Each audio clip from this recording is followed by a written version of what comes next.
Hi, my name is Sumaya and I am presenting today asthma. Asthma is a result of chronic inflammation of the lower respiratory tract. It is a disease of the small airways. Asthma is characterized by episode of airway inflammation, hyperresponsiveness, and mucus hypersecretion.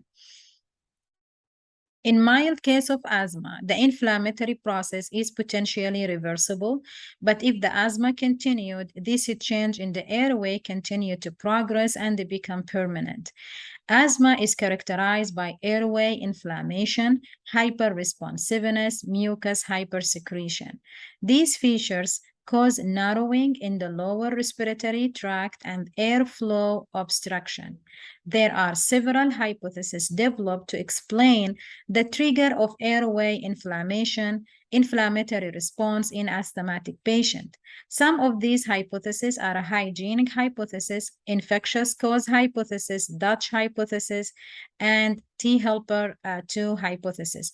All these hypotheses, they are having one in common, which is the hyper-responsiveness of the immune system in susceptible individual after exposure to a substance, whether it can be allergen, virus, or something else. When the susceptible patient exposed to a substance, the immunoglobulin E developed and recognized that foreign subject, which is antigen, and attached to it. So these attachments make a complex called immunoglobulin E allergen complex. The complex attached to the mast cell.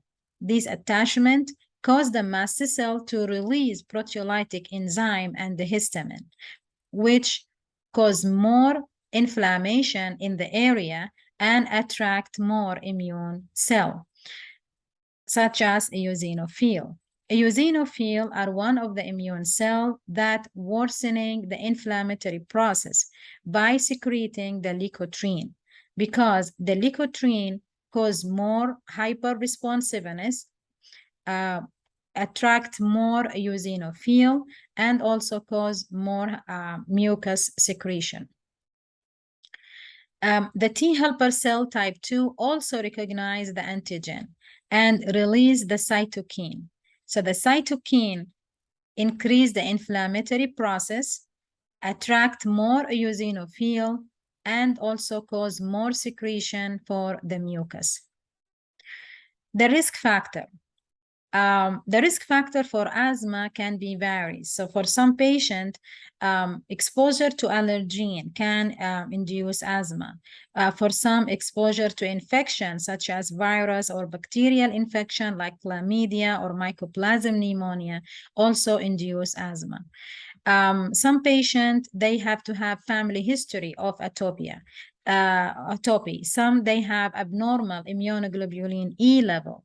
Some they developed asthma after taking aspirin or another kind of non-steroidal anti-inflammatory. Some also they can develop asthma as a result of cold air exposure or emotion, strong emotion or exercise. The major sign and symptoms of asthma is wheezing, cough, chest tightness, short of breath, dyspnea. The patient also may be in tripod position, use of the accessory muscle, and pulsus paradoxus. The last point for presentation is the diagnostic test. To diagnose asthma, medical history is very important. In addition to that, the physical examination and also some of the tests like chest X-ray or a CAT scan. Sometimes we can also use pulmonary function test, peak flow, and broncho provocation test, which is a test that induce the broncho obstruction in case if the other or the previous test was unable to help the provider to reach to a diagnosis. That was the last point in my presentation, and thank you for listening.